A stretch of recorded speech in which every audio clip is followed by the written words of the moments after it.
Hi hello வணக்கம். Welcome to VA shadows. வணக்கம். நான் உங்களை விஜய் பேசுகிறேன். சரவணன். இன்றைக்கி நம்ம பேச போகிற படம் கல்கி. மாதவா பிரபாஸ் நடிச்சிருக்காரு, நாக் அஸ்வின் டைரக்ஷன் பண்ணியிருக்காரு. அந்த படத்துக்கு உண்டான சில விஷயங்கள் இந்த படத்தில் நடித்தவங்க யாருன்னு பார்த்தீங்கன்னா, முக்கியமான ரோல் பிரபாஸ், கமலஹாசன், அமிதாப் பச்சன், பசுபதி, தீபிகா படுகோனே, என்ன திஷா பட்டானி, ஓகே, மிருணால் தாக்கூர், பிரம்மானந்தம், ராஜமௌலி நடிச்சிருக்காரு. 3-4 மினிட்ஸ் வருவார். ராஜமௌலி, அப்புறம் பார்த்தீங்கன்னா சோபனா, மற்ற சில நடிகர்கள் நடிச்சிருக்காங்க. விஜய் தேவர்கொண்டா வந்தவர், துர்கா சல்மான் வராரு. ஸோ அதனால நிறைய நடிகர்களுடைய பட்டாளம் ஜாஸ்தி. ஆமாம், அதில் வர கேரக்டரும் ஜாஸ்தி. ஆமாம் ஆமாம். அதனால தான் அது இந்த படத்தோட கதை என்ன அப்படின்னு பார்க்கணும். முக்கியமாக சொல்ல போனால் ஒரு இதிகாசம், அதாவது மகாபாரதத்துலேருந்து ஆரம்பிக்கிற ஒரு ஸ்டோரி, குருக்ஷேத்திரம் அதுலேருந்து ஆரம்பிக்கிற ஒரு ஸ்டோரி. அது என்னன்றதை கொஞ்சம் நம்ம தெளிவாக பேசுவோம். சுருக்கமாக இந்த கதையை பற்றி சொல்லணும் அப்படின்னா, மகாபாரத குருக்ஷேத்திர கால போரில் பாண்டவர்கள் கௌரவர்களுக்கு போர் நடந்தது.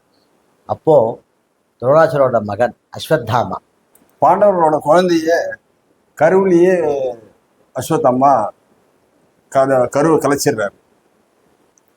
அது பார்த்ததும் அது தெரிஞ்சதும் கிருஷ்ணனுக்கு கோபம் அடைகிறார். அது கேட்கும்போது அஸ்வத்தாமா கிருஷ்ணனையே கொல்ல பார்க்குறாரு. அந்த போரில் கிருஷ்ணனையே கொல்ல பார்க்குறாரு. அதில் கோபம் அடைந்த கிருஷ்ணர் இவருக்கு ஒரு சாகாத ஒரு சாபம் அப்படி கொடுக்குறாரு. இந்த மாதிரி நீ இருந்து கஷ்டப்படணும் அப்படின்ட்டு. அதனால அஸ்வத்தாமா இதுக்கு மோட்சமே இல்லையா, என்னை இப்போயே கொன்னுடு அப்படின்னு சொல்கிறாரு. இல்லை, இது நீ என்னையே சாகடிக்க வர்றதுனால உனக்கு இது என்ன ஒரு சாபம் தான். இதுக்கு விமர்சனன்ற போது என்ன மோட்சம் எப்படி எனக்கு கிடைக்கும் அப்படின்னு கேட்கும் போது அவர், நான் இன்னொருத்தரோட வயிற்றுல கருவாக உருவாகும் போது என்ன நீ பாதுகாத்து என்னை காப்பாற்றக்கூடிய ஒரு சந்தர்ப்பம் உனக்கு அமையும். அப்படி வரும்போது உனக்கு அதுக்கான மோட்சம் கிடைக்கும் அப்படின்ற ஒரு சொல்லிட்டு கதையை அங்கேருந்து ஆரம்பிக்கிறாங்க. இதுக்கப்புறமா கதை எங்கே ஆரம்பிக்கிறாங்கன்னா, சுமார் 6000 வருஷத்துக்கு அப்புறமா என்ன நடக்குது, இதோடைய தொடர்ச்சி அப்படின்றது தான் கதை. இந்த கதை எப்படி ஆரம்பிக்குதுன்னா, மறுபடியும் 6000 வருஷம் கழிச்சு இந்த கதையை மறுபடியும் துவக்கிறாங்க. எப்படின்னா, 6000 வருஷத்துக்கு அப்புறமா நம்மளுடைய உலகம், அதாவது உலகம் ஆரம்பிச்சதும் காசில தான், முடியறதும் காசி தான். கல்கி அவதாரத்தை அழிச்சதுக்கு அப்புறமா அது முடியுதுன்னா அது காசி இடம். அழிகிறது காசி தான் அப்படின்றதுலாம். காசியில தான் எல்லாருமே இருக்காங்க. அங்க 2 பிரிவா இருக்காங்க. ஒன்று கமலஹாசனுடைய டீம், அதாவது அந்த யாசின் காம்ப்ளெக்ஸ் அப்படின்ற ஒரு இதில், அது ஒரு நகரம் மாதிரி அவங்கள பொறுத்தவரையும். அதில் கமலஹாசன் சுப்ரீம். அவர் தான் அவங்களை எல்லாரையும் கண்காணித்து அவங்கள வழி நடத்தக்கூடிய ஒரு ஆள் கமலஹாசன். அவருடைய கேரக்டர் அது. இந்த தீய சக்தியில் எல்லாருமே வழி அதிநவீன நகரமாக உருவாக்கி வச்சிருப்பார். 6000 வருஷத்துக்கு அப்புறமா எல்லாமே அதிநவீனம் தான். இதுல இன்னும் அதிகமான ஒரு விஷயம், அதிநவீனமான பயங்கர டெக்னாலஜி. எல்லாமே படம் முழுக்க எல்லாமே அப்படிதான். ஆரம்பத்துல இருந்து இந்த போர்க்காலம் முடிகிற வரையும் தான் நமக்கு சாதாரணமா காட்டுற மாதிரி, பழைய படத்துல காட்டுற மாதிரி ஒரு சீனை ஒரு இதுவாக காட்டுறாங்க. அது ஆனிமேஷன்ல காட்டுறாங்க எல்லாமே. பட் ஆனால் அடுத்த ஒரு 10 நிமிஷம் கழிச்சு ஆரம்பிக்கிற இந்த படம் அதிநவீனமான ஒரு விஷயத்துல எல்லாமே முழுக்க டெக்னாலஜி தான். காரு, மற்றபடி பேசுறது, பறக்கிறது, வர்றது. ஒரு இங்கிலீஷ் படத்தை தமிழ்ல பார்த்தா எப்படி இருக்குமோ அப்படிதான். ஆமா, இது வேர்ல்டு லெவல்ல பேசக்கூடிய ஒரு படமா தான் இருக்கும். அப்படிதான் இருக்கு. இந்தியாவிலே இந்த அளவுக்கு எடுக்க முடியாதுன்றதை ப்ரூவ் பண்ணியிருக்கிறாங்க. அதாவது பாகுபலியிலேயாவது அங்கங்க கொஞ்சம் இந்த விஷயம் இருக்கும். இதுல அந்த டெக்னாலஜிலாம் ரொம்ப நல்லா எல்லாருமே ரசிக்கக்கூடிய அளவுக்கு கலைக்கு வருவோம். இது கமலஹாசனுடைய இந்த இதுல இவரு சுப்ரீம் இதுல இவரு ஒரு நகரத்தை வச்சு உருவாக்குறாரு. இன்னொரு பக்கம் ஒரு கல்கி ஒரு அவதாரம் கிருஷ்ணர் பிறப்பாரு, மறுபடியும் அவதாரம் எடுப்பாரு, நம்மளை எல்லாரும் காப்பாற்றுவாரு. அதுக்காக நாம ஒரு டீம் அது ஒரு டீம். அவர் அந்த அம்மாவை தேடணும். அந்த அம்மா அதாவது பிறக்க போற குழந்தைக்குரிய தாய் யாருன்றதை தெரியணும் அப்படின்றதுக்காக அதை கண்காணிக்கிறதுக்கு ஒரு டீம். தேடல் அது ஒரு தேடல். அந்த டீம் அது ஒரு தனியா இருக்கு. அது ஒரு நகரமா. அது வந்து அதை கண்டுபிடிக்க முடியாத அளவுக்கு அவங்க மறைஞ்சு வாழறாங்க. ஆமா ஆமா. அது கமல்ஹாசனாலையும் கண்டுபிடிக்க முடியல. அந்த டீம் எங்க இருக்குன்றது தெரியல. அவங்களுக்கு ஒரு சிலர் வந்து இவர்கிட்ட ஸ்பையா வேலை செய்யறாங்க. அந்த குழந்தை அதாவது சின்ன குழந்தையிலேயே வந்து இந்த குழந்தை இந்த கரு சுமக்கும் அப்படின்ற ஒரு விஷயத்த கண்டுபிடிச்சி அவங்கள கூப்பிட்டு போயிட்டு கரு சுமக்க வச்சு அதை அழிக்கிறார். இதுக்கான விஷயம் வந்து அதுல இருந்து ஒரு குரோத் எடுத்து சீரம் அதை எடுத்து இவர் வந்து ஏற்றி பார்க்கணுன்றது இது. ஆனால் அதை அதுக்கான ஒத்துழைப்பு இல்லாமே நிறைய பேர் செத்துடுறாங்க எல்லாருமே.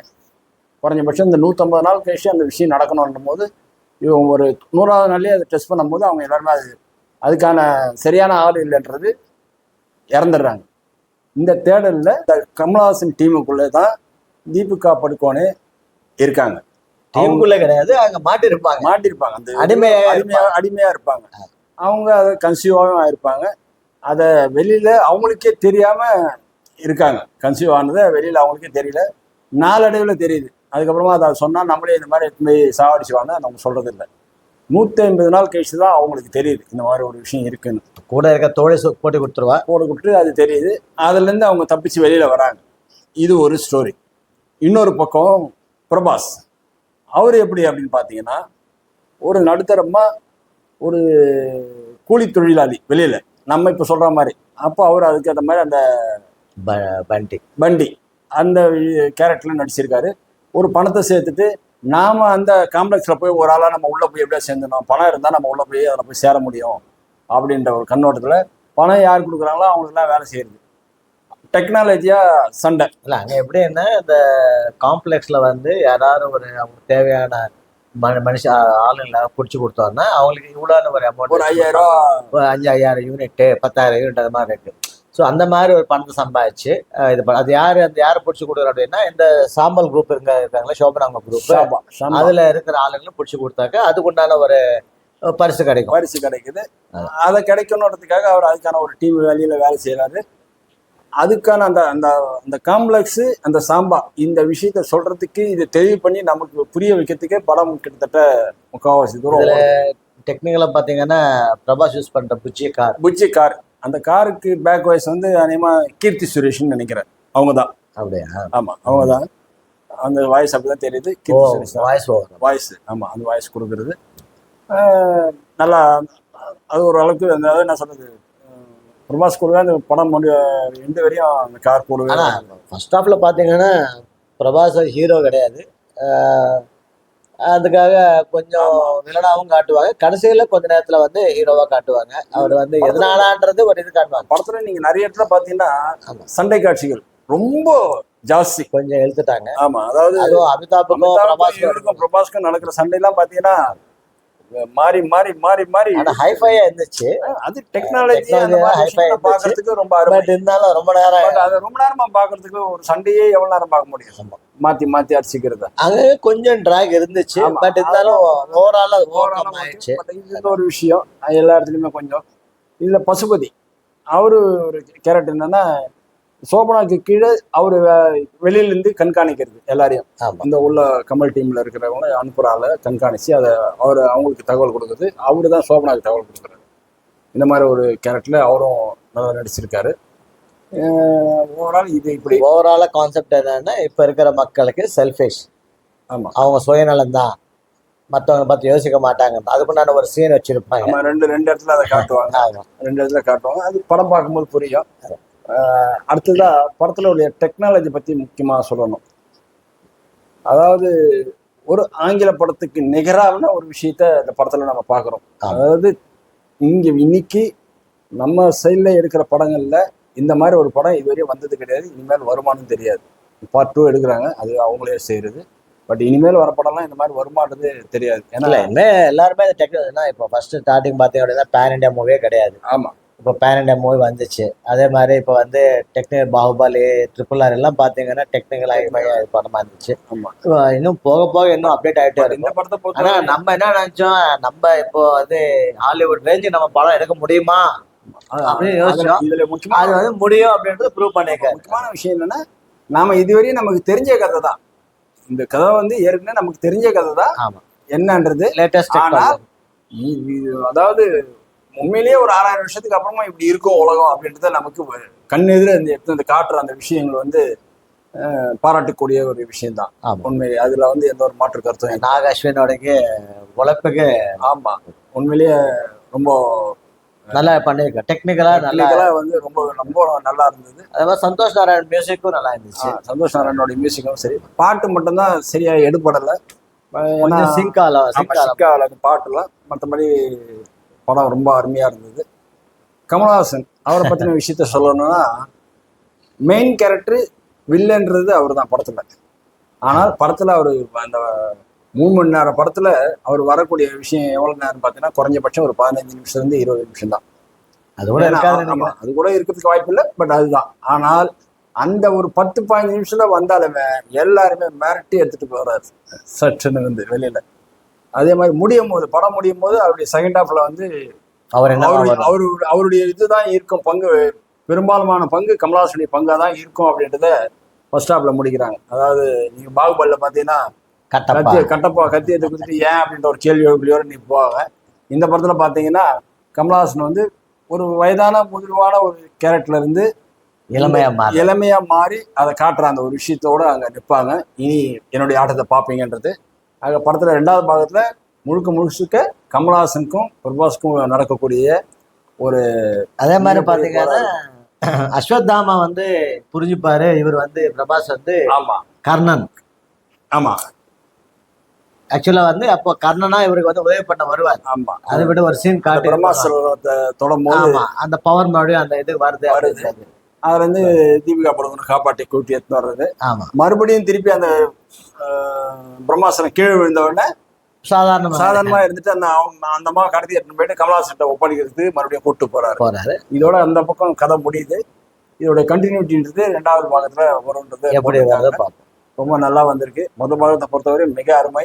எல்லாரும் அவசியம் போய் தியேட்டர்ல பார்க்கணும்.